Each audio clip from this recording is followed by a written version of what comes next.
ಧರ್ಮೋಪದೇಶಕಾಂಡ ಅಧ್ಯಾಯ 14. ನೀವು ನಿಮ್ಮ ದೇವರಾಗಿರುವ ಯೆಹೋವನ ಮಕ್ಕಳಾಗಿರುವುದರಿಂದ ಸತ್ತವರಿಗೋಸ್ಕರ ದೇಹವನ್ನು ಗಾಯ ಮಾಡಿಕೊಳ್ಳಬಾರದು, ಮುಂದಲೆಯನ್ನು ಬೋಳಿಸಿಕೊಳ್ಳಲೂ ಬಾರದು. ಯಾಕಂದರೆ ನೀವು ಕೇವಲ ನಿಮ್ಮ ದೇವರಾದ ಯೆಹೋವನ ಜನರೇ. ಆತನು ಭೂಲೋಕದಲ್ಲಿರುವ ಸಮಸ್ತ ಜನಾಂಗಗಳಲ್ಲಿ ನಿಮ್ಮನ್ನೇ ಸ್ವಕೀಯ ಜನವಾಗುವುದಕ್ಕೆ ಆದುಕೊಂಡಿದ್ದಾನಲ್ಲ. ನಿಷಿದ್ಧವಾಗಿರುವ ಯಾವುದನ್ನೂ ನೀವು ತಿನ್ನಕೂಡದು. ನೀವು ತಿನ್ನಬಹುದಾದ ಪಶು ಜಾತಿಗಳು ಯಾವುವೆಂದರೆ ದನ, ಕುರಿ, ಆಡು, ದುಪ್ಪಿ, ಜಿಂಕೆ, ಸಾರಂಗ, ಕಾಡು ಮೇಕೆ, ಚಿಗರಿ, ಕಡವೆ, ಕೊಂಡಗುರಿ ಎಂಬಿವುಗಳೇ. ಯಾವ ಪ್ರಾಣಿಯ ಕಾಲ್ಗೊರಸು ಸೀಳಿದೆಯೋ ಅದು ಮೆಲುಕು ಹಾಕುವಂಥದ್ದಾದರೆ ಅದರ ಮಾಂಸವನ್ನು ತಿನ್ನಬಹುದು.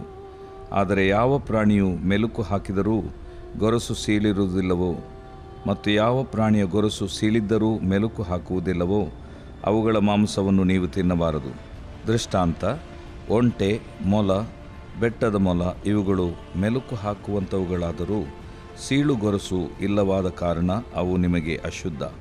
ಹಂದಿಯ ಗೊರಸು ಸೀಳಿದ್ದರೂ ಅದು ಮೆಲುಕು ಹಾಕುವುದಿಲ್ಲವಾದ್ದರಿಂದ ಅದು ನಿಮಗೆ ಅಶುದ್ಧ. ಇವುಗಳ ಮಾಂಸವನ್ನು ನೀವು ತಿನ್ನಕೂಡದು, ಇವುಗಳ ಹೆಣವನ್ನು ಮುಟ್ಟಕೂಡದು. ಜಲಜಂತುಗಳಲ್ಲಿ ನೀವು ತಿನ್ನಬಹುದಾದವುಗಳು ಯಾವುವೆಂದರೆ ಯಾವ ಜಾತಿಯ ಪ್ರಾಣಿಗೆ ರೆಕ್ಕೆ ಇದ್ದು ಮೈಯೆಲ್ಲ ಪರೆಪರೆಯಾಗಿರುವುದೋ ಅದರ ಮಾಂಸವನ್ನು ತಿನ್ನಬಹುದು. ಯಾವ ಜಾತಿಗೆ ರೆಕ್ಕೆಯೂ ಪರೆಪರೆಯಾದ ಮೈಯೂ ಇರುವುದಿಲ್ಲವೋ ಅವುಗಳ ಮಾಂಸವನ್ನು ನೀವು ತಿನ್ನಕೂಡದು, ಅದು ನಿಮಗೆ ಅಶುದ್ಧ. ಎಲ್ಲ ಶುದ್ಧ ಪಕ್ಷಿಗಳ ಮಾಂಸವನ್ನು ತಿನ್ನಬಹುದು.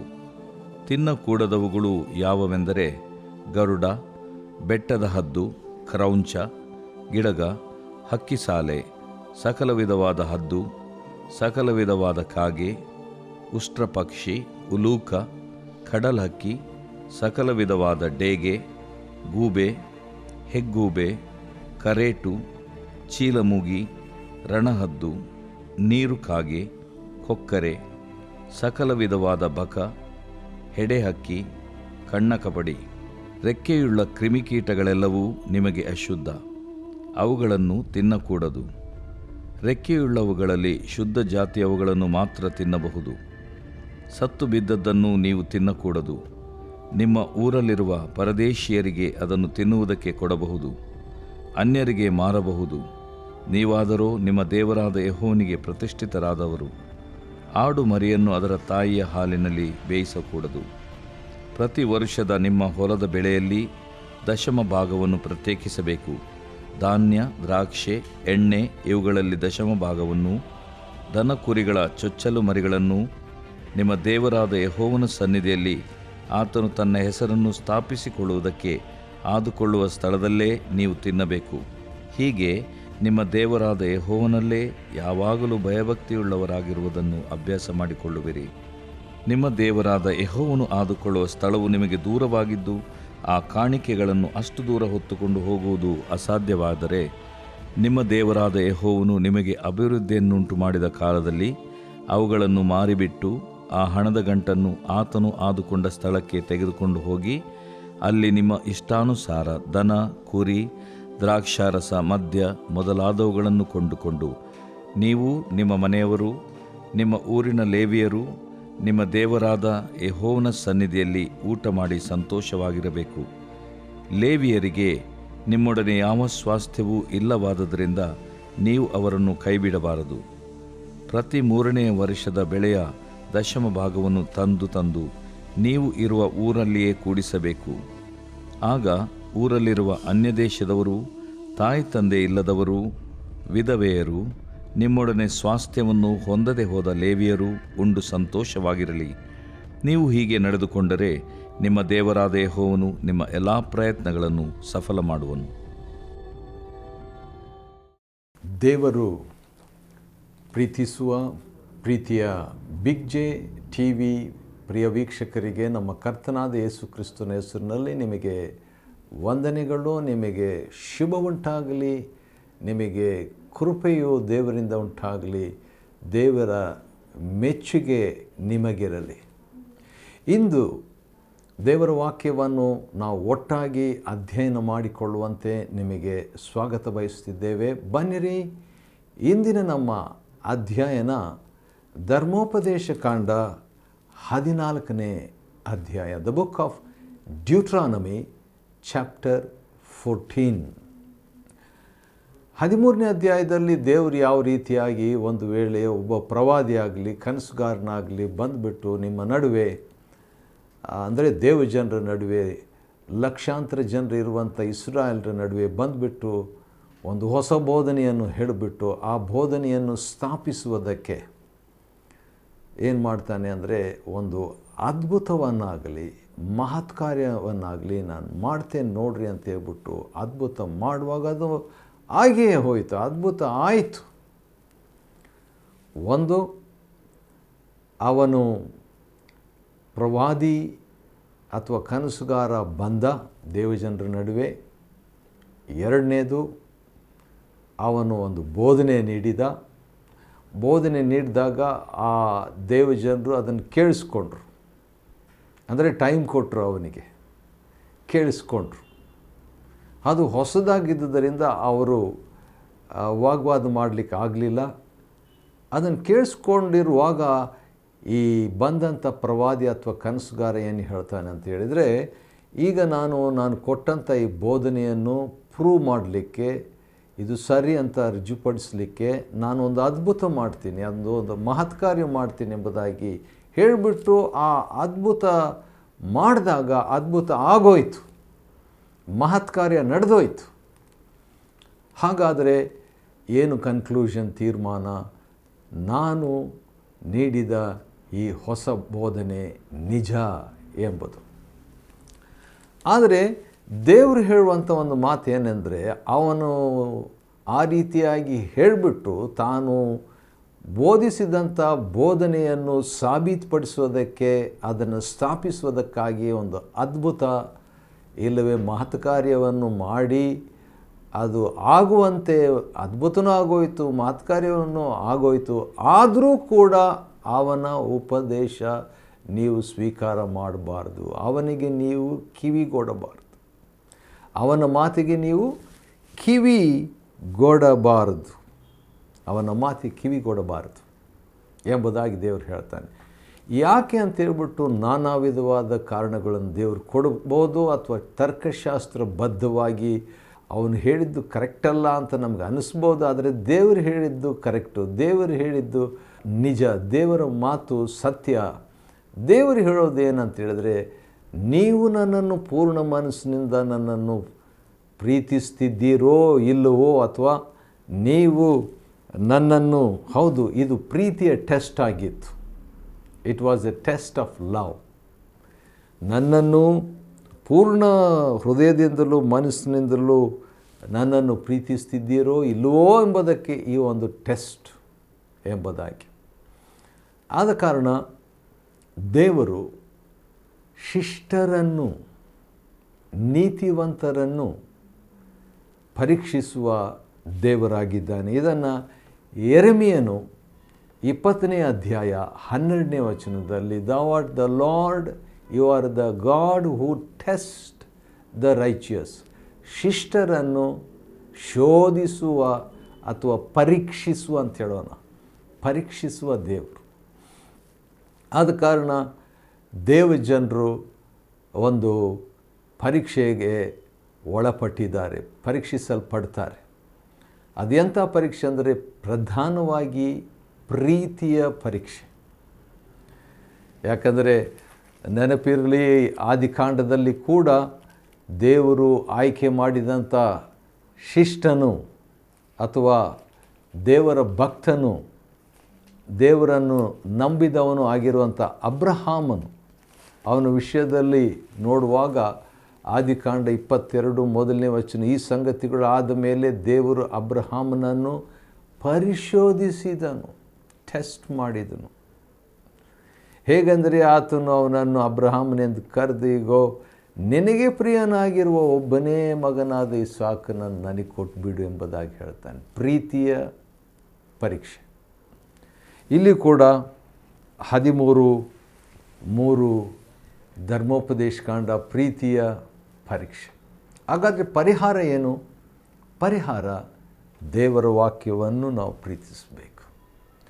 ದೇವರ ವಾಕ್ಯವನ್ನು ನಾವು ಅಂಟಿಕೊಳ್ಬೇಕು. ದೇವರ ವಾಕ್ಯ ಇದಕ್ಕಿಂತ ಮುಂಚಿತವಾಗಿ ದೇವರು ಹೇಳಿದ್ನಲ್ಲ, ನೀವು ಹೋಗುವಾಗಲೂ ಬರುವಾಗಲೂ ಮಲಗುವಾಗಲೂ ಏಳುವಾಗಲೂ ಯಾವಾಗಲೂ ಆ ವಾಕ್ಯವನ್ನೇ ನೀವು ಮಾತಾಡ್ತಾ ಇದ್ದರೆ, ಯಾವಾಗಲೂ ವಾಕ್ಯಮಗ್ನರಾಗಿದ್ದರೆ, ಯಾವಾಗಲೂ ವಾಕ್ಯ ಧ್ಯಾನಿಸುವವರಾಗಿದ್ದರೆ, ಯಾವಾಗಲೂ ವಾಕ್ಯ ಮಾತಾಡುವವರಾಗಿದ್ದರೆ, ಯಾವಾಗಲೂ ವಾಕ್ಯ ಓದುವವರಾಗಿ, ಅಧ್ಯಯನ ಮಾಡುವವರಾಗಿ, ಮನನ ಮಾಡುವವರಾಗಿ, ಧ್ಯಾನ ಮಾಡುವವರಾಗಿದ್ದರೆ, ಸಾರುವವರಾಗಿದ್ದರೆ ಏನಾಗ್ತದೆ ಅಂತ ಹೇಳಿದರೆ, ನಿಜವಾದ ಸತ್ಯವಾದ ದೇವರ ವಾಕ್ಯ ನಮ್ಮಲ್ಲಿ ಉಳಿದು ಬಿಡ್ತದೆ. ಅದು ಉಳಿದಾಗ ಏನಾಗ್ತದೆ, ಸುಳ್ಳು ಬೋಧನೆ ದೇವರಿಗಾಗಲೇ ಕೊಟ್ಟಿರುವ ವಾಕ್ಯಕ್ಕೆ ವ್ಯತ್ಯಾಸವಾದಂಥ ತದ್ವಿರುದ್ಧವಾದಂಥ ಮಾತು, ಬೋಧನೆ, ಹೇಳಿಕೆ, ಅದ್ಭುತ, ಮಹತ್ಕಾರ್ಯ ಆದರೆ ನಮಗೆ ಗೊತ್ತಾಗ್ಬಿಡ್ತದೆ. ಅದರಲ್ಲಿಯೂ ದೇವರ ಆತ್ಮನು ನಮಗೆ ನಮ್ಮೊಳಗಿರುವುದರಿಂದ ಅದು ಸರಿ, ಇದು ಸರಿಯಲ್ಲ ಎಂಬಂಥ ಒಂದು ದೃಢಪಡಿಸುವಿಕೆಯನ್ನು, ನಿಶ್ಚಯವನ್ನು ನಮಗೆ ದಯಪಾಲಿಸುವನು. ಸರಿ, ಆದ್ದರಿಂದ ಪೌಲನು 2ನೇ ಥೆಸಲೋನಿಕದವರಿಗೆ ಬರೆದ ಪತ್ರಿಕೆ 2ನೇ ಅಧ್ಯಾಯದಲ್ಲಿ ಕೊಟ್ಟಂಥ ವಾರ್ನಿಂಗ್, ಎಚ್ಚರಿಕೆ 10, 11, 12 ವಚನಗಳಲ್ಲಿರುವಂಥ ಒಂದು ಮಾತು ಏನೆಂದರೆ, ಕೆಲವರು ಸತ್ಯವನ್ನು ಪ್ರೀತಿಸದೆ ಅಸತ್ಯ ನಡೆಸುವ, ಅಂದರೆ ಸತ್ಯವನ್ನು ಪ್ರೀತಿಸ್ತಾ ಇಲ್ಲ ಅಂತೆ. ಸತ್ಯವನ್ನು ಪ್ರೀತಿಸದ ಕಾರಣ ದೇವರು ಅಸತ್ಯ ನಡೆಸುವ ಭ್ರಮೆಯನ್ನು ಅವರಲ್ಲಿಗೆ ಕಳಿಸಿ ಸುಳ್ಳನ್ನು ನಂಬುವುದಕ್ಕೆ ಬಿಡ್ತಾನೆ. ಎಚ್ಚರಿಕೆ ನಾವು ವಹಿಸ್ತಕ್ಕದ್ದು. ಆ ರೀತಿಯಾದಂಥ ಮಾತನ್ನು ದೇವರು ಹೇಳಿದ ನಂತರ 14ನೇ ಅಧ್ಯಾಯದಲ್ಲಿ, ನೀವು ನಿಮ್ಮ ದೇವರಾಗಿರುವ ಯೆಹೋವನ ಮಕ್ಕಳಾಗಿರುವುದರಿಂದ, ದೇವರು ನಮ್ಮ ದೇವರು ನಮ್ಮ ತಂದೆ. ಮಕ್ಕಳಂತ ಹೇಳಿದ ಮೇಲೆ, ದೇವರೇ ನನ್ನ ಮಕ್ಕಳು ಅಂತ ಹೇಳಿದ ಮೇಲೆ ಆತ ನಮ್ಮ ತಂದೆ. ಯಾಕಂತ ಹೇಳಿದರೆ, ದೇವರು ಒಂದು ಮಗನನ್ನು ಹೊತ್ತುಕೊಂಡು ಹೋದ ಹಾಗೆ 50-60 ಲಕ್ಷ ಜನರನ್ನು ದಿನಾಲು 40 ವರ್ಷಗಳಲ್ಲಿ ದಿನಾಲು ಹೊರ್ತಾ ಇದ್ದನು. ಅವರೆಲ್ಲರೂ ಸಿದ್ಧಿಗೆ ಬಂದವರಲ್ಲ, ಅವರಲ್ಲಿ ತಪ್ಪು ದೋಷಗಳಿದ್ದವು. ಆದರೂ ಕೂಡ ದೇವರು ಅವರನ್ನು ಸಹಿಸಿಕೊಂಡನು, ಅವರನ್ನು ಹೊತ್ತನು, ಅವರನ್ನು ಪ್ರೀತಿಸಿದನು, ಅವರ ಸಂತತಿಗೆ ಒಳಿತನ್ನು ಮಾಡಿದನು, ಅವರ ಸಂತತಿಗೆ ದೇಶವನ್ನು ಕೊಟ್ಟನು. ಮತ್ತು ಇಲ್ಲಿ ಕೂಡ, ನೀವು ನಿಮ್ಮ ದೇವರಾಗಿರುವ ಯೆಹೋವನ ಮಕ್ಕಳಾಗಿರುವುದರಿಂದ ನೀವು ಪ್ರತ್ಯೇಕವಾಗಿರ್ರಿ, ಏನೇನು ಮಾಡಬೇಕು, ಏನೇನು ಮಾಡಬಾರದು ಎಂಬುದನ್ನು ಈ 14ನೇ ಅಧ್ಯಾಯದಲ್ಲಿ, ಇದನ್ನು ಮಾಡಬಾರದು, ತಿನ್ನಕೂಡದು, ತಿನ್ನಬಾರದು, ಈ ರೀತಿಯಾಗಿ ಅನೇಕ ಬಾರಿ ಈ ಪದ ಬಾರದು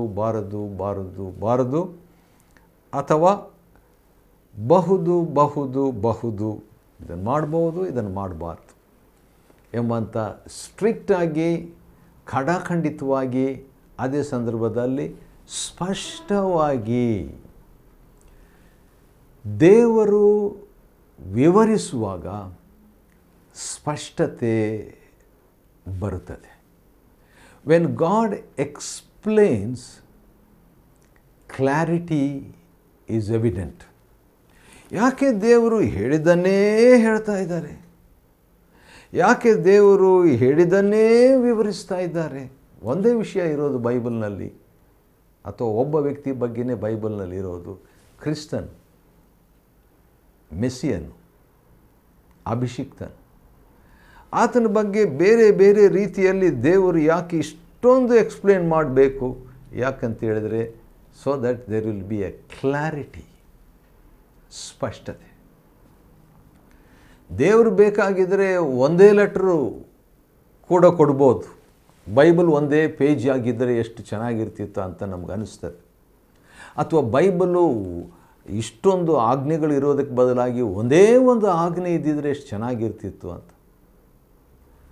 ಆದರೆ ಆದಾಮನು ಕೊಟ್ಟಿದ್ದು ಒಂದೇ ಒಂದು ಆಜ್ಞೆನೇ, ಈ ಹಣ್ಣನ್ನು ತಿನ್ನಬೇಡ.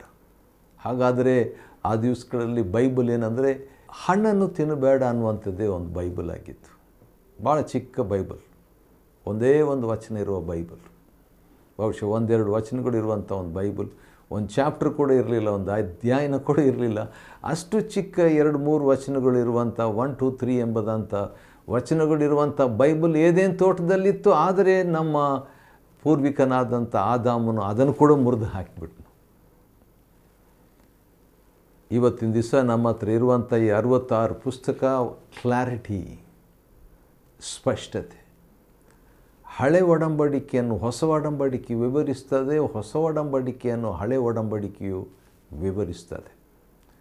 1ನೇ ಕ್ಲಾಸ್ ಸ್ಟೂಡೆಂಟ್ಗೆ 1ನೇ ಕ್ಲಾಸ್ ಬುಕ್ ಇರಬೇಕಲ್ವ, PhD ಸ್ಟೂಡೆಂಟಿಗೆ PhD ಬುಕ್ ಇರಬೇಕಲ್ವ, ಪಠ್ಯಪುಸ್ತಕ. ಆದರೆ ಬೈಬಲ್ ಹೀಗಿದೆ, 1ನೇ ಕ್ಲಾಸ್ನವರಿಗೂ ಇದೇ ಪುಸ್ತಕ, PhD ಅವರಿಗೂ ಇದೇ ಪುಸ್ತಕ.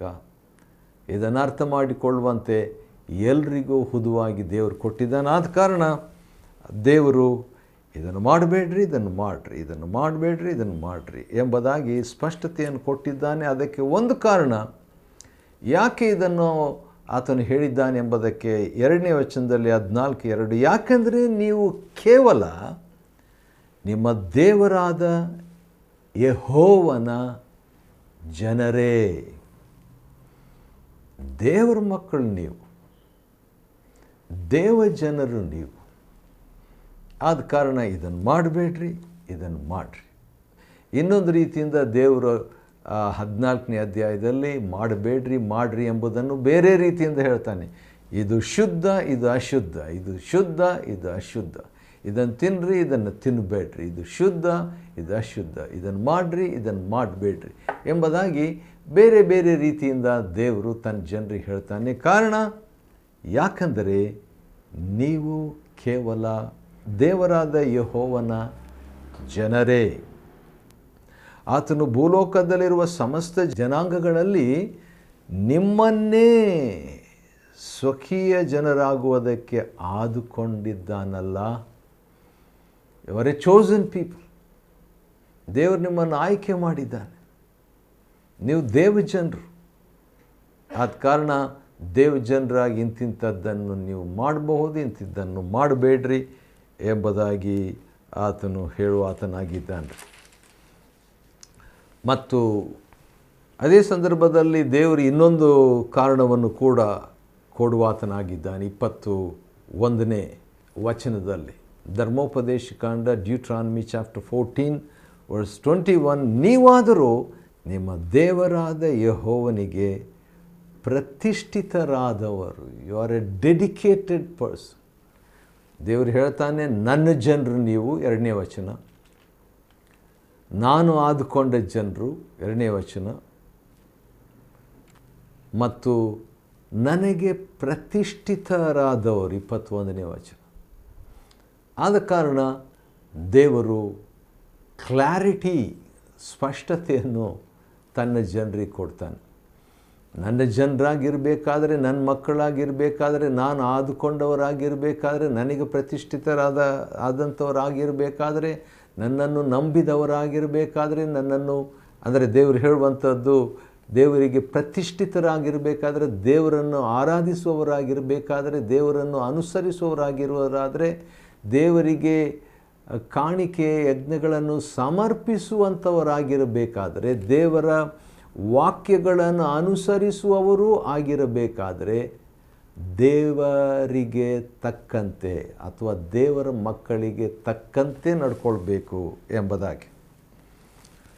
ಸರಿ, ಒಂದು ವಿಚಿತ್ರವಾದಂಥ ಒಂದು ಬೋಧನೆ, ಅಥವಾ ಯಾಕೆ ಅಂತ ಹೇಳಿದ್ರೆ, ದೇವರು ಇದುವರೆಗೆ ದಶಮ ಭಾಗದ ಬಗ್ಗೆ ಒಂದು ಮಾತು ಹೇಳಿದ್ದನ್ನು ನಾವು ಇದುವರೆಗೆ ಆದಿಕಾಂಡದಿಂದ ಧರ್ಮೋಪದೇಶ ಕಾಂಡ 13ನೇ ಅಧ್ಯಾಯದವರೆಗೆ ದಶಮ ಭಾಗ ಕೊಡ್ರಿ ಕೊಡ್ರಿ ಕೊಡ್ರಿ ಕೊಡ್ರಿ, ಅಬ್ರಹಾಮನು ಕೊಟ್ಟನು ಅಂತ ನಾವು ನೋಡ್ಕೊಂಡಿದ್ವಿ. ಆದರೆ ಈಗ ಸ್ವಲ್ಪ ವ್ಯತ್ಯಾಸವಾದಂಥ ವಿಷಯವನ್ನು ದೇವರು ಈ ಹಳೆ ಒಡಂಬಡಿಕೆಯಲ್ಲಿಯೇ ಧರ್ಮೋಪದೇಶ ಕಾಂಡ 14ನೇ ಅಧ್ಯಾಯದಲ್ಲಿ ಹೇಳುವಂಥದ್ದನ್ನು ಕೇಳಿ ಬಹುಶಃ ಕೆಲವರು ನಮ್ಮಲ್ಲಿ ಶಾಕ್ ಆಗ್ಬೋದು, ವಿಚಿತ್ರ ಅನ್ನಿಸ್ಕೋಬೋದು.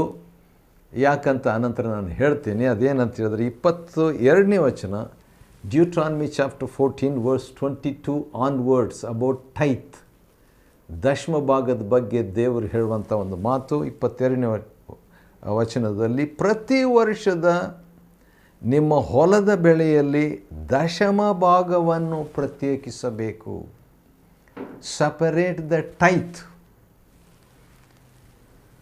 ಮತ್ತು 2ನೇ ಸಾರಿ 23ನೇ ವಚನದಲ್ಲಿ ಒಂದು ಸಾರಿ 22ನೇ ವಚನ ದಶಮ ಭಾಗ ಪ್ರತ್ಯೇಕಿಸಬೇಕು. 23ನೇ ವಚನ, ಧಾನ್ಯ, ದ್ರಾಕ್ಷೆ, ಎಣ್ಣೆ ಇವುಗಳಲ್ಲಿ ದಶಮ ಭಾಗವನ್ನು, ದನ ಕುರಿಗಳ ಚೊಚ್ಚಲು ಮರಿಗಳನ್ನು ನಿಮ್ಮ ದೇವರಾದ ಯೆಹೋವನ ಸನ್ನಿಧಿಯಲ್ಲಿ ನೀವೇನು ಮಾಡಬೇಕು, ಅದನ್ನು ಪ್ರತ್ಯೇಕಿಸಬೇಕು. ದಶಮ ಭಾಗ ಸಪ್ರೇಟ್. ಆ ದಿವಸಗಳಲ್ಲಿ ಹಣ ಅಲ್ಲ ದಶಮ ಭಾಗ.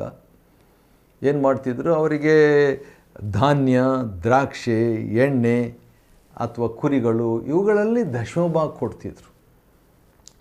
ಈ ದಶಮ ಭಾಗ ತಗೊಂಡು ನನಗೆ ತಗೊಂಡು ಬನ್ನಿರಿ ಅಂತ ದೇವ್ರು ಹೇಳ್ತಾ ಇಲ್ಲ. ಆಶ್ಚರ್ಯ. ದಶಮ ಭಾಗವನ್ನು, ದನಕುರಿಗಳ ಚೊಚ್ಚಲ ಮರಿಗಳನ್ನು ನಿಮ್ಮ ದೇವರಾದ ಯೆಹೋವನ ಸನ್ನಿಧಿಯಲ್ಲಿ ಆತನು ತನ್ನ ಹೆಸರು ಸ್ಥಾಪಿಸಿಕೊಳ್ಳುವುದಕ್ಕೆ ಆದುಕೊಳ್ಳುವ ಸ್ಥಳದಲ್ಲಿ ನೀವು ತಿನ್ನಬೇಕು. ಆಶ್ಚರ್ಯ. ದಶಮ ಭಾಗ ನೀವು ತಿನ್ನಬೇಕು ಎಂಬುದಾಗಿ ದೇವರು ಹೇಳ್ತಾನೆ. ಹೀಗೆ ನಿಮ್ಮ ದೇವರಾದ ಯೆಹೋವನಲ್ಲಿ ಯಾವಾಗಲೂ ಭಯಭಕ್ತಿಯುಳ್ಳವರಾಗಿರುವುದನ್ನು ಅಭ್ಯಾಸ ಮಾಡಿಕೊಳ್ಳುವಿರಿ. 23ನೇ ವಚನದ ಕೊನೆಯ ಭಾಗ. ಬಹುಶಃ ನಾವು ಇದನ್ನು ಕೇಳಿರಲಿಕ್ಕಿಲ್ಲ. ದಶಮ ಭಾಗ ಕೊಡು ಅಂತ ಹೇಳಿದ್ದನ್ನು ನಾವು ಕೇಳಿದ್ವಿ, ಆದರೆ ತಿನ್ನಬೇಕು ಎಂಬುದಾಗಿ. ಇದು ಗಲಿಬಿಲಿ ಆಗಬಹುದು ಜನರಿಗೆ ಅಂತ ಹೇಳ್ಬಿಟ್ಟು ದೇವರು ಇನ್ನಷ್ಟು ವಿವರಿಸ್ತಾನೆ. ನೋಡ್ರಿ 24ನೇ ವಚನ, ನಿಮ್ಮ ದೇವರಾದ ಯೆಹೋವನು ಆದುಕೊಳ್ಳುವ ಸ್ಥಳವು ನಿಮಗೆ ದೂರವಾಗಿದ್ದು, ಒಂದು ವೇಳೆ ದೂರವಾಗಿದ್ದರೆ ಆ ಕಾಣಿಕೆಗಳನ್ನು ಅಷ್ಟು ದೂರ ಹೊತ್ತುಕೊಂಡು ಹೋಗುವುದು ಅಸಾಧ್ಯವಾದರೆ ನಿಮ್ಮ ದೇವರಾದ ಯೆಹೋವನು ನಿಮಗೆ ಅಭಿವೃದ್ಧಿಯನ್ನುಂಟು ಮಾಡುವ ಕಾಲದಲ್ಲಿ ಅವುಗಳನ್ನು ಅದನ್ನೆಲ್ಲ ಮಾರಿಬಿಟ್ಟು ಆ ಹಣದ ಗಂಟನ್ನು ಆತನು ಆದುಕೊಂಡ ಸ್ಥಳಕ್ಕೆ ತೆಗೆದುಕೊಂಡು ಹೋಗಿ ಅಲ್ಲಿ ದೇವರಿಗೆ ಕೊಡ್ರಿ ಅಂತಿಲ್ಲ, ಅಲ್ಲಿ ಇಷ್ಟಾನುಸಾರ ದನ, ಕುರಿ, ದ್ರಾಕ್ಷರಸ, ಮದ್ಯ ಮೊದಲಾದವುಗಳನ್ನು ಕೊಂಡುಕೊಂಡು ನೀವು, ನಿಮ್ಮ ಮನೆಯವರು, ನಿಮ್ಮ ಊರಿನ ಲೇವಿಯರು ನಿಮ್ಮ ದೇವರಾದ ಯೆಹೋವನ ಸನ್ನಿಧಿಯಲ್ಲಿ ಊಟ ಮಾಡಿ ಸಂತೋಷದಿಂದ ಇರಬೇಕು. ಕಾಣಿಕೆ, ದಶಮ ಭಾಗ ಇವುಗಳ ವಿಷಯದಲ್ಲಿ ದೇವರು ವಿಚಿತ್ರವಾಗಿ ಹೇಳುವಂಥ ಒಂದು ಮಾತು, ಸಂತೋಷವಾಗಿರಬೇಕು. 26ನೇ ವಚನ, 29ನೇ ವಚನ, ಸಂತೋಷವಾಗಿರಬೇಕು. ದೇವರು ಜಿಪುಣನಲ್ಲ, ಆದರೆ ದೇವಜನರು ಸಂತೋಷವಾಗಿರಬೇಕು ಎಂಬುದಾಗಿ ಅಪೇಕ್ಷಿಸುವನು. ಈ ರೀತಿಯಾಗಿ ನಾವು ಸಂತೋಷಪಟ್ಟರೆ 29ನೇ ವಚನದಲ್ಲಿ, ಹೀಗೆ ನೀವು ನಡೆದುಕೊಂಡರೆ ನಿಮ್ಮ ದೇವರಾದ ಯೆಹೋವನು ನಿಮ್ಮ ಎಲ್ಲ ಪ್ರಯತ್ನಗಳನ್ನು ಸಫಲ ಮಾಡುವನು. 14ನೇ ಅಧ್ಯಾಯವನ್ನು ಅಧ್ಯಯನ ಮಾಡಿಕೊಳ್ಳುವಂತೆ ಧರ್ಮೋಪದೇಶ ಪುಸ್ತಕದಿಂದ ದೇವರು ಕೊಟ್ಟ ಕೃಪೆಗಾಗಿ ದೇವ್ರಿಗೆ ಸ್ತೋತ್ರವಾಗಲಿ. ದೇವರು ನಿಮ್ಮನ್ನು ಆಶೀರ್ವದಿಸಲಿ.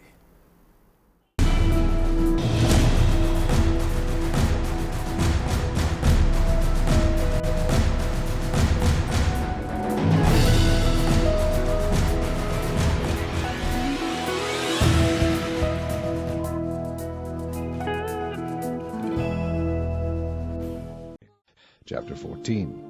Ye are the children of the Lord your God. Ye shall not cut yourselves, nor make any baldness between your eyes for the dead.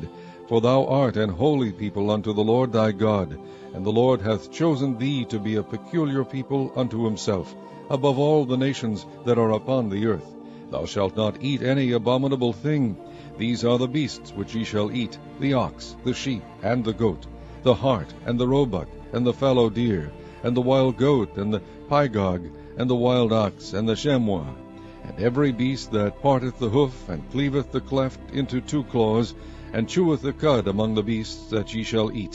Nevertheless, these ye shall not eat of them that chew the cud, or of them that divide the cloven hoof, as the camel, and the hare, and the coney, for they chew the cud, but divide not the hoof, therefore they are unclean unto you.